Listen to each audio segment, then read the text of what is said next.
गीता अध्ययन के इस सेशन में आप सभी का स्वागत, जहां हम सूत सर से 8वें अध्याय के बारे में जान रहे हैं। आज की चर्चा 21वें अध्याय से आगे चलेगी। सर को प्रणाम और विनम्र निवेदन कि आज की चर्चा को शुरू करें। बहुत बहुत धन्यवाद आप सभी को मेरा प्रणाम। 21वें श्लोक की बात हम कर रहे थे, एक दफे उसकी पुनरावृत्ति कर दें फिर आगे चलते हैं। 21वें श्लोक में कहा अव्यक्तः अक्षरः इति उक्तः। अव्यक्त है, अक्षर है यानी क्षरण नहीं होता, और अव्यक्त है, सामने नहीं आया, अभिव्यक्ति नहीं हुई उसकी। इति उक्त है, ऐसा कहा गया है। तम परमाम गतिम आहु, उसे परम गति कहते हैं। यानी परम गति ईश्वर के लिए ही कहा गया है, ईश्वर के लिए ही, उस शक्ति के लिए ही, उस अव्यक्त और क्षरण ना होने वाली शक्ति के लिए ही कहा गया है। फिर कहा यम प्राप्य न निवर्तन्ते, तो ऐसे भाव, अव्यक्त भाव जिन पे हम फोकस हो गए, हमारा माइंड उन पे फोकस हो गया, यम प्राप्य न निवर्तन्ते, किसी भी चीज पे जिस पे हम फोकस हो गए फिर मन इधर उधर नहीं जाता।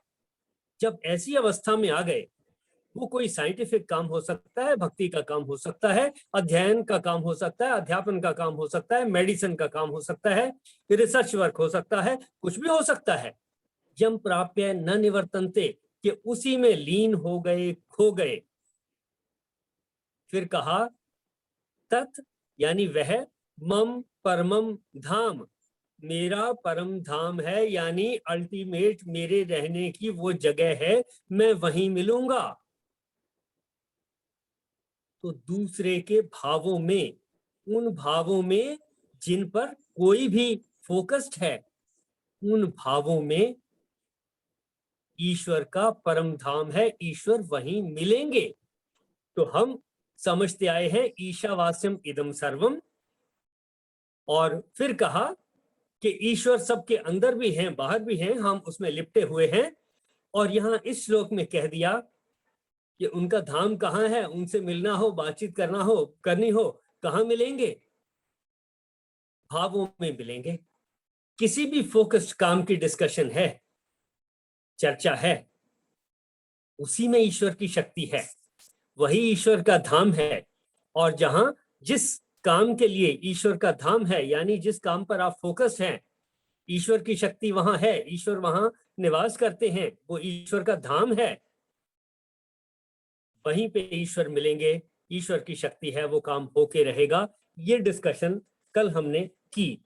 और इससे आगे 22वें श्लोक की, जिसकी पहले हम चर्चा कर चुके हैं, थोड़ा सा पढ़ चुके हैं, उसमें लिखा है हे पार्थ, जिस परमात्मा के अंतर्गत, पार्थ यस्य अंतस्थानी, जिसके अंदर, भूतानी सभी भूत प्राणी हैं, येन इदम सर्वम ततम, जिसके द्वारा, येन जिसके द्वारा, इदम सर्वम यह सब कुछ, जैसे हम कहते आए हैं ईशावास्यम इदम सर्वम, इदम सर्वम ततम परिपूर्ण है, जिसमें लिपटा हुआ है, जिससे भरा हुआ है। स परः पुरुषः, वह परम पुरुष या वह परम शक्ति, तु अनन्या भक्त्या लभ्य, अन्य की नहीं, उसी शक्ति की भक्ति से ही मिलेगा, उन भावों को जानने से ही मिलेगा, उन भावों को मन में बिठाने से ही मिलेगा। देखें जरा इस श्लोक से, ये दोनों श्लोक जो हमने बात की, इनमें किसी का कोई प्रश्न कि ईश्वर कहाँ मिलेगा, ईश्वर का धाम कहाँ है?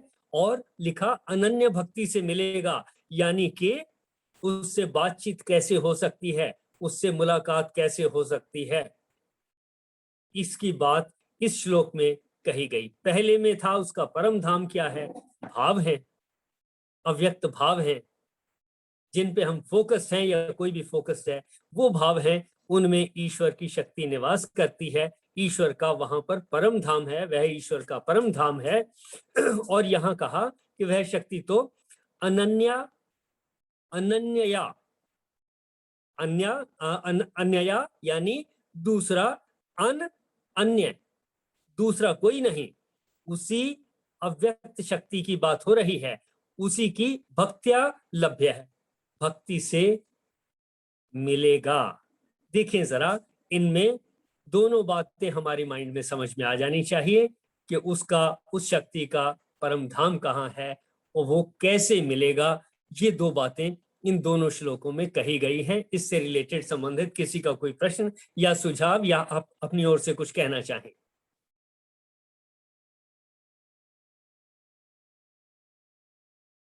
सर क्लियर हो गया बिल्कुल। ऑल राइट, इससे आगे जब चलेंगे कॉन्टेक्स्ट बदल जाएगा। यहां तक दो बातें समझ में आनी चाहिए कि ईश्वर का परम धाम क्या है, उसका रेजिडेंस क्या है, वो रहता कहाँ है, कहाँ मिलेगा, कहाँ उससे बात हो सकेगी, और आगे कहा कि कैसे वो मिलेगा, अनन्य भक्ति से मिलेगा, उसी की भक्ति से मिलेगा। इतनी बातें ये अध्याय शुरू हुआ था।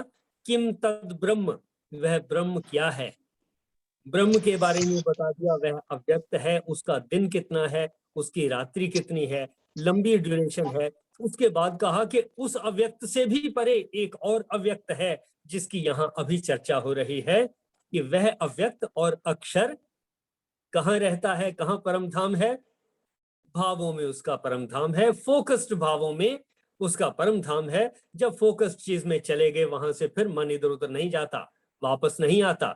और फिर आगे कहा अनन्य भक्ति से ही मिलेगा, ऐसा इन दोनों में है। आगे चलते हैं शशि, श्लोक नंबर 23 पर चलते हैं। फिर भी इन दोनों श्लोकों के बारे में किसी ने और कुछ कहना हो, बीच में कहीं भी आप कह सकते हैं, कोई प्रश्न हो और चर्चा की जा सकती है। तो सर कितने दिनों में मिलेगा? हाँ जी, कितने टाइम में मिलेगा? नहीं, भावों में, आपके भावों में है, आप जिनसे बात कर रहे हैं उनके भावों में है, कोई तकलीफ में है उसके भावों में है, कोई रिसर्च का काम कर रहा है उसके भावों में है। आप बैठे उनसे बात करें, जब आप उनसे बात कर रहे हैं वो आपके साथ दिल से अगर बात कर रहे हैं, जिस काम पे वो लगे हुए हैं उसके बारे में आप जानना चाहते हैं, आपको समझा रहे हैं, तो समझ लें आपकी ईश्वर से ही बातचीत हो रही है, ईश्वर की शक्ति से ही वो बता रहे हैं, ईश्वर की शक्ति से ही उनका उस काम को पूर्ण होना है। जो बात आप करोगे, जो भाव उसमें है, जब आप उनसे बात करोगे, ये माना जाता है कि जब आप किसी से बात करने गए हो, जानने गए हो, डॉक्टर के पास एक पेशेंट जाता है, वो मदद लेने के लिए जाता है, डॉक्टर फोकस्ड है उसके ऊपर कि हाँ मुझे इसकी बीमारी को ठीक करना है। हालांकि वो कहता है मैं तो प्रेस्क्राइब करता हूं, वही क्योर करता है। जो डॉक्टर के भाव हैं उनमें ईश्वर है। जिन भावों से हम अभिव्यक्ति कर रहे हैं कि मुझे ये तकलीफ है, वहां भी ईश्वर की शक्ति है। तो ये सवाल कि भाई कितनी देर में मिलेगा, देरी कोई नहीं है, कोई डिले नहीं है। भावों से जैसे ही हम बात कर रहे हैं, हम उसी से बात कर रहे हैं। देखें जरा,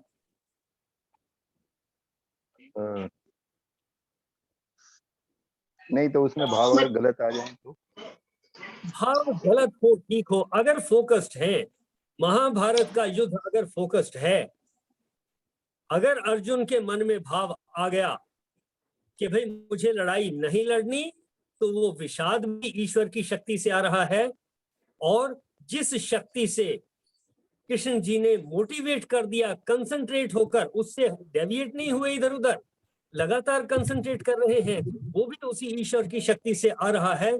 और जिस वक्त अर्जुन मोटिवेट हो गया और कहता है मेरी समझ में आ गया अब लड़ूंगा, ये भी ईश्वर का ही भाव है। यानी इन सब में गलत हो या ठीक हो, मुझे कोई चीज गलत लग सकती है, दूसरे को वही चीज ठीक लग सकती है। एक पॉइंट को लेकर के मैं लड़ाई लड़ सकता हूं कि मेरी बात ठीक है, मेरा विरोधी, मेरा आलोचक, मेरा शत्रु मेरी विरोधी बात के हिसाब से लड़ सकता है। वो जो सोच रहा है, अगर वो फोकस्ड है, उसी फोकस में ईश्वर का वास है, जिस पर मैं फोकस हूं कि मेरी बात ठीक है, इसमें भी ईश्वर की शक्ति का वास है। फिर बातचीत से फैसला होगा, नहीं होगा, लड़ाई से फैसला होगा, दोनों तरफ से शक्ति ईश्वर की ही है। ये नहीं कह सकते कि मेरे अंदर जो भाव हैं वो तो ईश्वर के हैं, मेरे आलोचक में जो भाव हैं वो ईश्वर के नहीं हैं। ईश्वर के नहीं हैं तो किसके हैं? किसी और के हो ही नहीं सकते। अनन्य, उसके अन्य कुछ है ही नहीं। हमें ये मान के चलना पड़ेगा कि अच्छा बुरा, मित्र शत्रु, इसी में हमने जीना है, इसी में परमात्मा है, मेरे में भी है, उसमें भी है। ऐसा जैसे जैसे हम समझेंगे, फिर हम प्रयास करेंगे या तो अपनी बात समझाने की या उसकी बात समझने की, और नहीं समझ पाते तो युद्ध होगा। महाभारत हुआ, किसने रोक लिया? कृष्ण जी ठीक है सर, स्वयं थे, थैंक यू। नहीं पाया, हुआ। आज भी वही हो रहा है। एक भाई कहता है ऐसे, दूसरा भाई कहता है नहीं ऐसे, मेरा ये हक है। तब भी यही लड़ाई थी, आज भी यही लड़ाई है। फिर झगड़ा है, फिर मुकदमे हैं, ये सब चल रहा है। तो इसी के बीच में हमने रास्ते निकालने हैं, इसी में जीवन है, इसी में ईश्वर की शक्ति है। किसी और जगह ईश्वर का धाम नहीं है। यही श्लोक में कहा गया, तत् मम परमम धाम, वह मेरा परम धाम है जहां से लौट के वापस नहीं आते। यानी कि वो भाव जहां से हम इधर उधर नहीं भटकते, वही परम धाम है। ऐसी बात इन श्लोकों से समझ में आई। देखें जरा,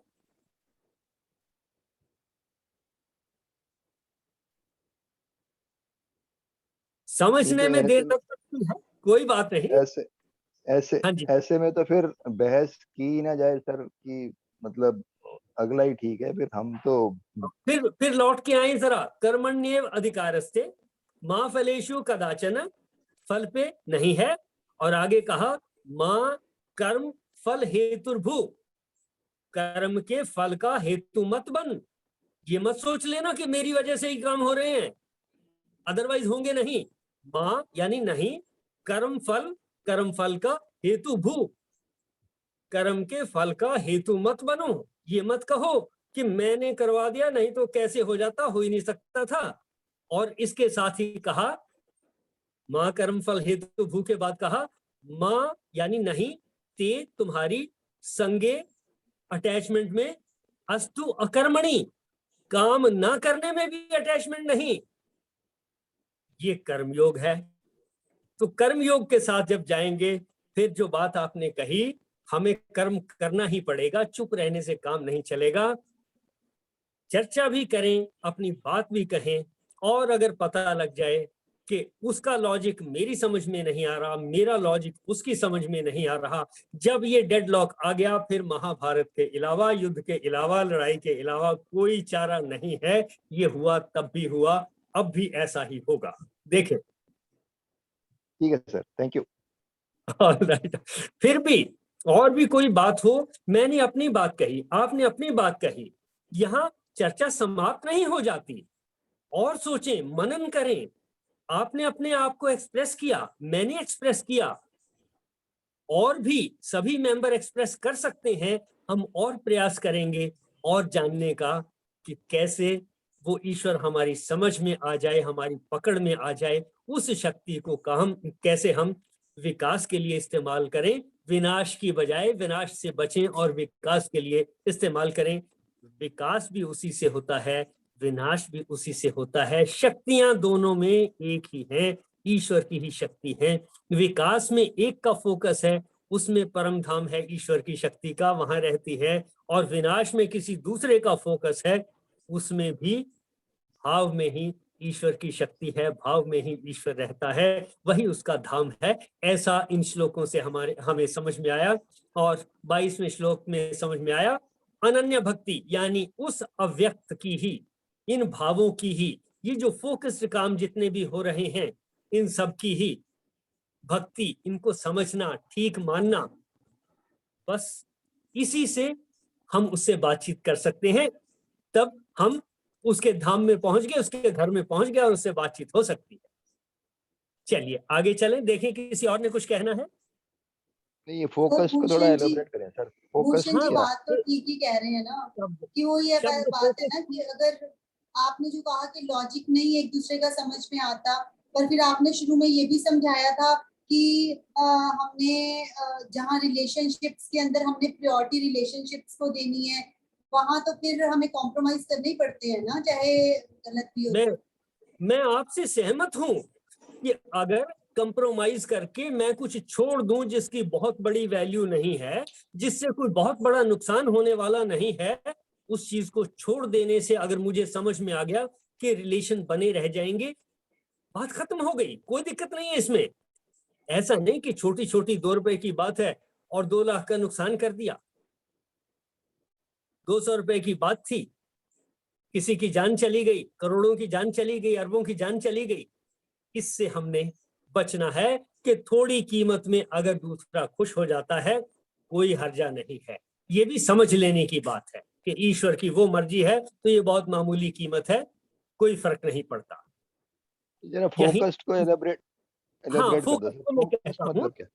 हाँ, फोकस को मैं कहता हूं, ये जो श्लोक में आया, यम प्राप्य न निवर्तन्ते, जहां जिसको प्राप्त होकर, जिस भाव को प्राप्त होकर न निवर्तन्ते, वापस नहीं आते, यानी मेरे मनोभाव किसी ऐसे काम पर, किसी ऐसे ऑब्जेक्ट पर, प्रोजेक्ट पर फोकस हो गए कि ये काम करना है, तब हमारा मन इधर उधर नहीं जाता। इसको भी कहेंगे कि हम कहीं नहीं जा रहे, कहीं आना जाना नहीं हो रहा हमारे भावों का, हमारे विचारों का। उसको इस तरह से अगर हम समझें, यम प्राप्य यानी जिस भाव को प्राप्त होकर अब मैं किसी चीज पे फोकस्ड हूं, न निवर्तनते, वापस नहीं आते, यानी फिर मैं, मेरा मन एक विचार पे जा रहा था, दूसरे पे जा रहा था, इधर बाजार में जा रहा था, उधर जा रहा था, ये सारा छोड़ करके फोकस हो गया कि ये रिसर्च वर्क करना है, ये टीचिंग करनी है, ये टेक्नोलॉजी डेवलप करनी है, ये यहाँ पर प्रोग्रामिंग लिखनी है, ये आर्टिफिशियल इंटेलिजेंस, इनमें से इस तरीके का जो भी विकास हुआ है इस पूरे यूनिवर्स में, इसमें से जिसको हम पृथ्वी पर जानते हैं, वो सब इसी तरह के फोकस से हुआ है। जब हम इधर उधर नहीं जाते, यानी न निवर्तनते, वैसिलेशन खत्म हो गई, विचारों का इधर उधर आना जाना समाप्त हो गया, जीवन का इधर उधर आना जाना समाप्त हो गया, शरीर का इधर उधर आना जाना समाप्त हो गया। जब तक मेरा शरीर है, मैं फोकस्ड हूं, उसको कह सकते हैं कि न निवर्तनते। ग्रंथों में जैसा कहा गया है कि ऐसे भाव से, किसी एक फोकस्ड भाव से अगर हम मर के जाते हैं, तब उस अनंत में मिल गए, वहां से भी वापसी नहीं होगी।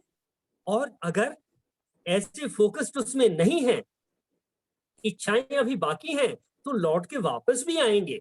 इसको ग्रंथों में कहा गया पुनर्जन्म और वापसी आना, यानी मृत्यु में जाना और वापस आना। इसी को यहाँ जमीन पर रहते, जिंदा रहते, अगर हम ऐसा माने कि जो फोकस्ड काम हम करते हैं, जब किसी भी काम पे फोकस हो गए, तब इधर उधर नहीं जा रहे, मन इधर उधर नहीं जा रहा, भाव इधर उधर नहीं जा रहे, तब हम कह सकते हैं कि ये वो स्टेट हुई जिसको न निवर्तनते, यानी वापस आने जाने की बात खत्म हो गई। तत् मम परमम धाम, वह मेरा या ईश्वर का या ईश्वर की शक्ति का परम धाम है। यानी हम जब किसी भी काम पे फोकस्ड हो गए, हमारे विचार आने जाने रुक गए, फोकस हो गया, इसी को आना जाना रुकना कहेंगे।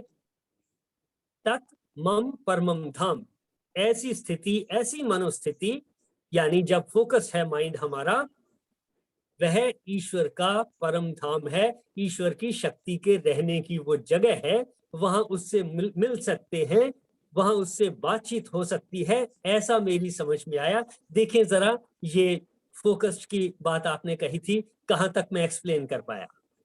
इसका मतलब तो वही हुआ सर, वो निर्विचारिता, बिना मतलब कोई विचार ना। निर्विचार कह सकते हैं, निर्विचार भी एक तरीके से कह सकते हैं, लेकिन जब हम किसी कार्य पर निर्विचार हम बहुत देर तक रह नहीं पाते प्रैक्टिकली। कितने लोग दुनिया में रह सकते हैं ये मैं कह नहीं सकता, लेकिन बचपन से लेकर कोई एक भी व्यक्ति अगर हम ढूंढना शुरू करें, क्योंकि जब बच्चा बोलता भी नहीं विचार तो उसके मन में तब भी चलते हैं, तब तो कुछ नहीं जानता, तब तो वो प्राणायाम नहीं कर सकता, तब कुछ और नहीं कर सकता, विचार चलते रहेंगे, उसको खिलौने चाहिए, उसके मन में थोड़ी देर एक खिलौने से, थोड़ी देर दूसरे से, हम तो उसको कुछ नहीं कहते, लेकिन फिर भी उसका मन इधर से उधर जाता है। तो निर्विचार होना प्रैक्टिकली एक तरीके से बहुत मुश्किल काम है, लेकिन जो हो पाए बड़ी अच्छी बात, क्योंकि विचारों के होने से ही तो आगे की परेशानियां भी उसी से हैं। लेकिन तब कर्मण्येवाधिकारस्ते, और खाली बैठने से ये जो विचार ना आए ये भी तो एक विचार है। तो विचार तो कोई ना कोई, के सारे विचार रुक गए लेकिन ये विचार फिर बना रहा कि विचार नहीं आनी चाहिए, निर्विचार हो जाना चाहिए, एक विचार फिर बचा रह गया। तो निर्विचार प्रैक्टिकली हो नहीं पाएंगे, ऐसा मुझे लगता है। देखें सर, इसको ऐसे भी समझ सकते हैं क्या? हमने कई आदमी देखे हैं जैसे उनके सब इच्छाएं पूरी हो गई, बच्चे कामयाब हो गए सब, और उनसे जाके जर्नली पूछते हैं कि जी कैसे हो, तो वो बंदा कहता है कि भाई परम आनंद में हूँ, कोई इच्छा नहीं, सब पूरी हो गई, परम आनंद। तो ये परम धाम ही कह सकते हैं, इच्छाएं जहाँ खत्म हुई, कोई आगे बच्चा नहीं। वो इस पे फोकस्ड है, अब उसकी फिक्र नहीं, उसका माइंड इधर उधर नहीं जाता, ये भी ठीक है। ये आपने बिल्कुल ठीक कहा। जब ये स्थिति आ गई, उसकी इच्छाएं पूर्ण हो गई, अब वो शांत मन में है, अब इधर उधर नहीं भागता, न निवर्तनते हो गया ये, न निवर्तनते यानी विचार इधर के उधर आने रुक गए, स्टेबल हो गया। अब जब तक वो इस स्टेट में है, डेफिनेटली तब कहा जाएगा तत्मम परमम धाम, उस ईश्वर की शक्ति का वह परम धाम है। आप उससे बात करेंगे, आपको प्रसन्नता मिलेगी, शांति आप में, आपके मन में भी आएगी, शांत भाव आपके मन में भी आएंगे। वो कहीं ना कहीं कोई नुक्ता बता सकता है, भाई ये देखो इस तरीके से हो गया, ये मुश्किल थी ऐसे ठीक हो गई, ये अच्छी बात ऑटोमेटिकली हो गई, ये मेहनत से हो गया, अब मेरे मन में शांति है, कोई सारी बेफिक्री है, मेरी सारे फिक्र खत्म हो गए। बिल्कुल ठीक, तत्मम परमम धाम वह ईश्वर का परम धाम है, वहां बैठोगे आपको भी शांति मिलेगी। आपने जो कहा ठीक।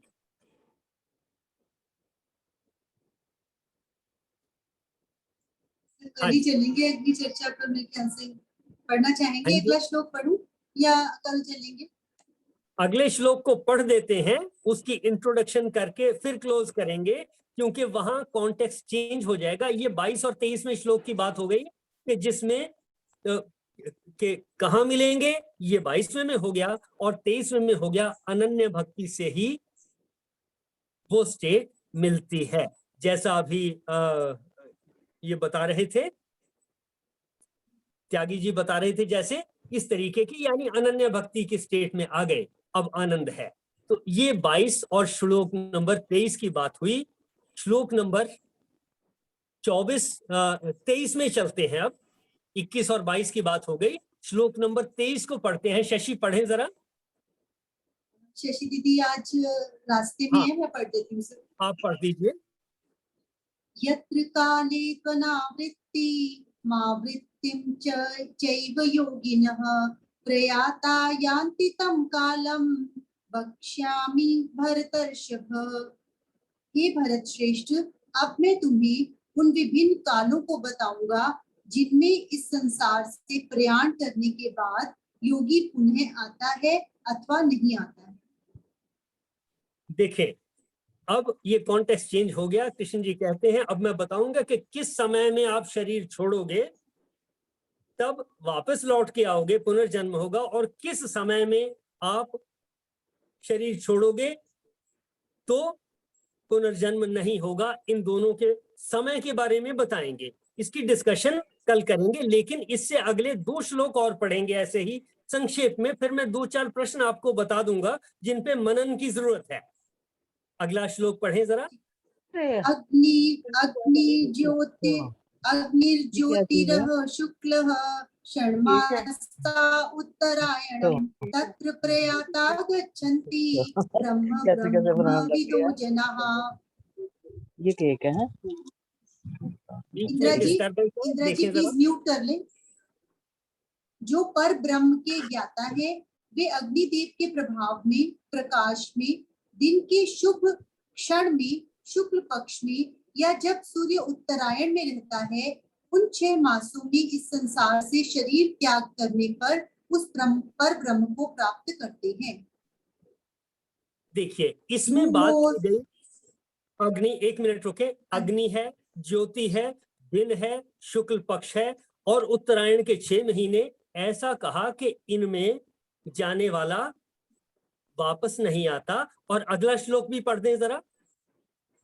हाँ जी सर। धूमो रात्रिस्तथा कृष्णः षण्मासा दक्षिणायनम तत्र चांद्रमसं ज्योतिर्योगी प्राप्य निवर्तते। जो योगी धुएं रात्रि कृष्ण पक्ष में या सूर्य के दक्षिणायन में रहने के 6 महीनों में दिवंगत होता है, वह चंद्रलोक को जाता है किंतु वहां से पुनः चला आता है। देखें इसमें बात की गई धूमह, धुएं की, रात्रि की, कृष्ण पक्ष है और दक्षिणायन के 6 महीने हैं कि इस समय में जाता है वो वापस आता है।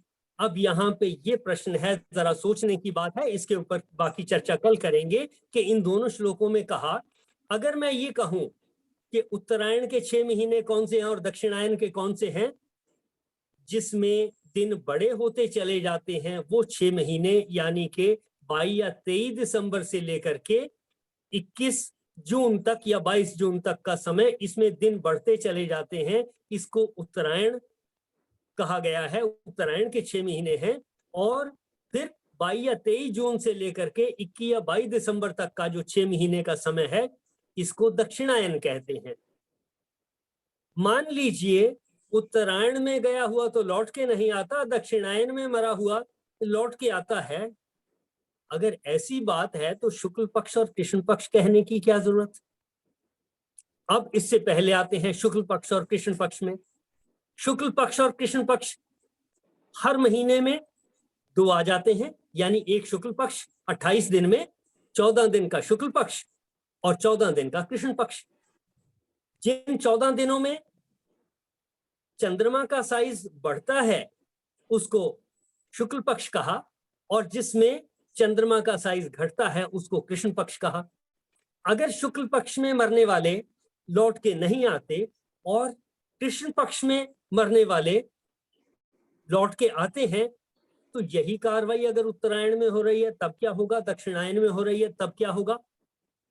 फिर एक और बात कही, दिन में अगर शरीर छोड़ते हैं तो लौट के नहीं आएंगे, रात्रि में शरीर छोड़ते हैं तो लौट के आएंगे। अगर दिन और रात की बात है, पहले 6 महीनों की बात हो रही थी, फिर 14 दिन की बात हो रही थी, अब दिन और रात की अगर बात करें कि दिन में गया तो लौट के नहीं आएगा, वो दिन उत्तरायण का हुआ या दक्षिणायन का हुआ फिर क्या होगा, वो शुक्ल पक्ष का हुआ या कृष्ण पक्ष का हुआ फिर क्या होगा। इसी तरह से रात्रि शुक्ल पक्ष की हुई या कृष्ण पक्ष की फिर क्या होगा, उत्तरायण की हुई या दक्षिणायन की हुई फिर क्या होगा। ये दिन की बात हुई। फिर इससे पीछे को आए, फिर कहा है एक शब्द धूम है, अंधेरा। ये कौन से अंधेरे की बात हो रही है। और एक श्लोक में कहा है ज्योति, ज्योति कौन सी ज्योति है ये। और इस श्लोक में अग्नि भी कहा है, अग्नि है तो कौन सी अग्नि है। अगर इस तरीके से अपना माइंड अप्लाई करेंगे तो ये दोनों श्लोकों का मतलब समझना बड़ा कॉम्प्लिकेटेड है। आप इन दोनों श्लोकों के अर्थों पे थोड़ा बार बार पढ़ें, इनको समझने का प्रयास करें, फिर कल को आपकी हेल्प से और जो मेरी समझ में आया होगा उस तरीके से, दोनों तरीके से मिलके हम सब मिलके कोशिश करेंगे कि हमें ठीक बात समझ में आ जाए। अभी इस वक्त मैंने सिर्फ इतना कहा, इन 2 श्लोकों में जो कहा है वो बड़ी कॉम्प्लिकेटेड सी बात है, कंट्रोवर्शियल सी बात है, उल्टी सीधी बात है कि अभी उत्तरायण दक्षिणायन की बात करनी थी तो बाकी फिर पक्षों की शुक्ल पक्ष, चंद्र पक्ष, दिन और रात, धुएं और बगैर धुएं की बात करने की जरूरत ही क्या थी। 6 महीने में जितने लोग मरते हैं वो वापस आते और बाकी के 6 महीनों में ना आते। शुक्ल उसको छोड़ दो, एक ही महीने की बात होती तो हर महीने के हिसाब से, हर 28 दिन के हिसाब से 14 दिन में मरते तो वापस आते, दूसरे 14 दिन में मरते तो वापस आते, उसको भी छोड़ दें। अगर दिन और रात की बात करें कि दिन में मरते तो वापस ना आते, रात को मरते तो वापस आते। और फिर इसके अलावा मैंने कहा धुएं का पता नहीं लग रहा, ज्योति कौन सी है उसका पता नहीं लग रहा, और अग्नि जो शब्द लिखा है, पहला ही शब्द है अग्नि, ये कौन सी अग्नि है? इन सब को, इनकी और चर्चा जो है आज मैंने प्रश्न खड़े किए, और जो मेरी समझ में इस वक्त तक आ रहा था इतना मैंने कोशिश की कि आपके माइंड में भी हलचल पैदा हो। अगर सीधे तरीके से समझ में आ जाए बड़ी अच्छी बात, और ना समझ में आए तो जो मेरी समझ में आता है उसकी चर्चा कल को करेंगे। देखें जरा, इसमें किसी ने कुछ कहना हो तो ठीक, नहीं तो आज की चर्चा को समाप्त करेंगे। सर आप एक बार मिनट भी बताएंगे उत्तरायण का दृष्टांत 23 दिसंबर बोला 22 दिन। देखिए 22 या 23 दिसंबर सबसे छोटा दिन होता है। उस 22 दिसंबर अगर सबसे छोटा दिन होता है, उसके बाद दिनों की लेंथ बढ़नी शुरू होती है। उसके बाद 21 या 22 जून तक, जून को अगर 21 जून को मान लीजिए, जो भी कहते हैं, उसमें सबसे बड़ा दिन होता है। यहां से लेकर 21 जून तक के टाइम में दिन का समय, दिन की लेंथ बढ़ती चली जाती है, इसको उत्तरायण कहते हैं। और कोई और डेफिनेशन हो तो देखिए, और 22 जून से या 23 जून से जो भी हो एग्जैक्ट उसको चिंता ना करें, वहां से लेकर फिर दिन घटने शुरू होते हैं, और यानी पृथ्वी का जो दक्षिण वाला धुरा है वो सूर्य की तरफ होता है या सूर्य से परे होता है। इसके हिसाब से कौन सा किस समय किस तरफ को है उसके आधार पर है। यानी 22 जून से दिन छोटे होने शुरू होते हैं, फिर 21 दिसंबर तक छोटे होते चले जाते हैं। इसको दक्षिणायन कहा गया है। ऐसी डेफिनेशन मेरी समझ में है। इसके अलावा कोई और डेफिनेशन हो शेयर कीजिएगा, किसी और को पता हो। अगर मेरी समझ में ये गलत है तो ठीक कर लेंगे। मकर संक्रांति को क्या कहते हैं? मकर संक्रांति को कहते हैं ना कि उत्तरायण में सूर्य जाता है। कोई बात नहीं, जिस भी तरीके से हो, 6 महीने उत्तरायण के, 6 महीने दक्षिणायन के, इतनी बात तो हर तरीके से मानी ही जाएगी। डेट्स का फर्क हो सकता है, डजंट मैटर। लेकिन अगर 6 महीने की भी बात करेंगे कि 6 महीने उत्तरायण के हैं, 6 दक्षिणायन के हैं, अगर उत्तरायण में जाने वाले लौट के नहीं आते, दक्षिणायन में जाने वाले उन वालों का पुनर्जन्म होता है, तो फिर पक्ष की क्यों बात की गई? क्या जरूरत थी शुक्ल पक्ष और कृष्ण पक्ष की? और अगर शुक्ल पक्ष और कृष्ण पक्ष के हिसाब से बात चलती हो, कौन जाएगा कौन आएगा, कौन नहीं आएगा कौन आएगा, तो फिर दिन और रात की क्या बात हो रखी है? और दिन और रात की बात भी हो रखी है तो उसमें धुएं और आग की कौन सी बात हो रही है, धुएं और प्रकाश की कौन सी बात हो रही है? और इसके अलावा अग्नि इस्तेमाल हुआ, ये कौन सी अग्नि की बात हो रही है? इनकी चर्चा बाकी है। देखें जरा। सर आवाज आ रही है मेरी जी? हाँ जी, आवाज आ रही है। हाँ जी सर, ये किसी को क्या पता कि क्षण क्या होगा? इसी की चर्चा करेंगे, ये पता लग जाएगा। ये कल और या कल और परसों 2 दिन चर्चा करेंगे इन्हीं 2-3 श्लोकों के ऊपर। जो हमारा जो मृत्यु का समय है, जन्म का समय है सर, जो हमारा मृत्यु का समय है, जन्म का समय है, सब परमात्मा के हाथ में है। तो इस बात का तो हमें ये अंदाजा नहीं लगा सकते हम उत्तरायण में जाएंगे या दक्षिण दिशा में हमारी मुक्ति होगी। हम अंदाजा नहीं लगा सकते, ये आपने ठीक कहा, ये आपने ठीक कहा। इसका हम अंदाजा नहीं लगा सकते। हमें नहीं पता हम कब शरीर छोड़ेंगे, लेकिन आज के दिन में कोई डॉक्टर मुझे कोई डॉक्टर वेंटिलेटर पे रख के, अगर मैं उस पे आसपास हूँ, 2-4 दिन में उत्तरायण से दक्षिणायन में ले जा सकता है या कुछ हेल्प कर सकता है। सर 1 सेकंड का टाइम नहीं मिलता, 1 सेकंड का भी लेकिन इसको और बहुत गहरे से जानने की जरूरत है। ये तो अब हम ऊपर से मैंने थोड़े से प्रश्न उठाए कि भाई ये चीजें हैं जो सीधे तौर पे समझ नहीं आती। कोशिश करनी है और हमारा प्रयास है कि ये हमारी समझ में आ जाए। मैं तो सर ये कह रहा था, अब जैसे वो त्यागी जी कह रहे थे ना परम आनंद में है, तो ये परम आनंद को तो बदलने में 1 मिनट नहीं लगता। मान लो कोई घर में ट्रेजेडी हो जाए तो एकदम परम आनंद फिर वो परम दुख में बदल जाएगा। ये ठीक बात है। जब तक हम फोकस्ड है, ट्रेजेडी हो गई, फोकस हट गया, परम आनंद खत्म हो गया, फिर जो है जब तक ट्रेजेडी चलेगी, इधर उधर के विचार चलेंगे, स्ट्रेस चलेगा, तब स्टेबिलिटी नहीं रहेगी। ये ठीक बात है। और इस पूरी चर्चा का, गीता, श्रीमद् भगवद गीता को पढ़ने का, डिस्कशन करने का पूरा उद्देश्य, दूसरे ग्रंथों को भी पढ़ने का पूरा उद्देश्य यही है कि हम वो तरीके ढूंढें जिससे हम अपने माइंड को स्टेबल रख सकें, शांत भाव में रख सकें, जिस लेवल तक हो सके परमानंद में जा सकें। अब देखिए, पानी को मैंने रखा गर्म होने के लिए, अब उबला तो नहीं है, अभी 30 से 40 डिग्री हुआ, 40 से 50 हुआ, 50 पे उबला नहीं है, दिखता नहीं, लेकिन 50 डिग्री तक उबला है, 60 डिग्री तक भी उबला है, यानी कि उसकी शक्ति बढ़ गई है। 70 तक भी उबला है, दिख नहीं रहा। जब तक 70 तक नहीं पहुंचेगा तब तक 80 तक भी नहीं पहुंच सकता, 90 और 100 तक भी नहीं पहुंच सकता। 98 तक पहुंच गया, सेंटीग्रेड तक पहुंच गया, उबला नहीं है, लेकिन 98 डिग्री तक उबल गया है। अब थोड़ी ही कसर बाकी है कि हम ऐसा करते करते कहां तक मन को ले आए शांत करने के लेवल तक, वहां तक शांत हम हो गए, वहां तक ब्रह्म मिल गया, वहां तक ईश्वर की शक्ति प्राप्त हो गई।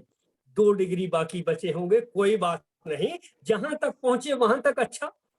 धीरे धीरे करके, एक एक डिग्री करके, जैसे 100 डिग्री तक पहुंचते हैं, वैसे ही एक एक स्टेप करके थोड़ा थोड़ा समझते, डेफिनेटली हम अपने माइंड को उस लेवल तक, चाहे बीच बीच में इंटरवल्स में आए, बीच बीच में कोई ना कोई ट्रेजेडी होती रहे, कोई बात नहीं, लेकिन फिर हम अगर वापस जल्दी से आ सकते हैं, बहुत अच्छी बात। यही हम चाहते हैं कि ट्रेजेडी में हम कम समय में रहें और स्टेट ऑफ माइंड को स्टेबल स्टेट में रख सकें। ये हमारा उद्देश्य है और ये सब चाहते हैं। देखिए,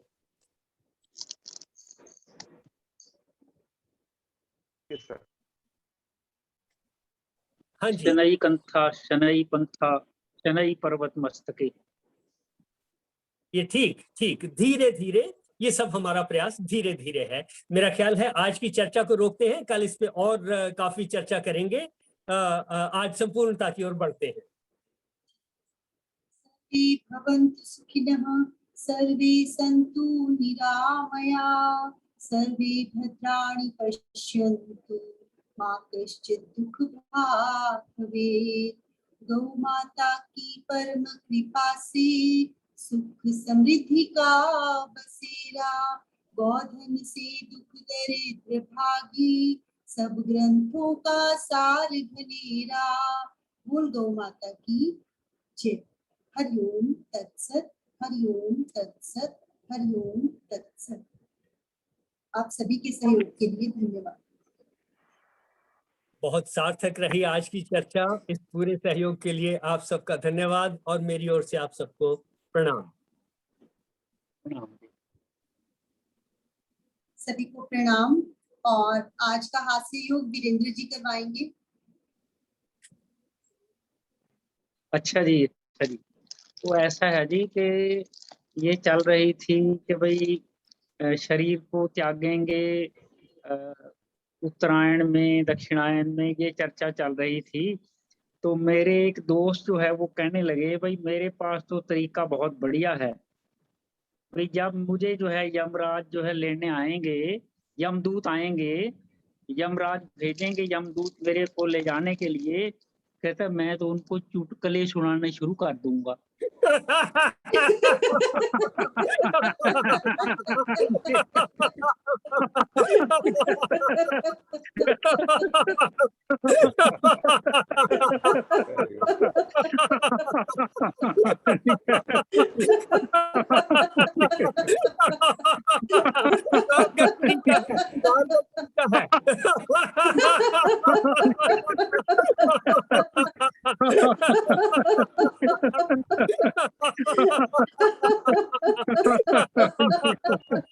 बहुत बढ़िया तरीका है, बिल्कुल ठीक।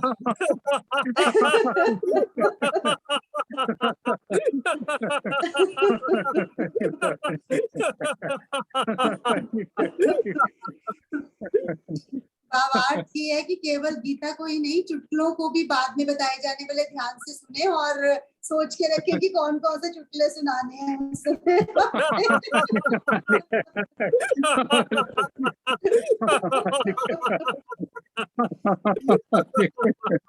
बिल्कुल बिल्कुल। सभी का धन्यवाद, सर को और शशि दीदी को प्रणाम। प्रणाम। थैंक यू, प्रणाम। Thank you.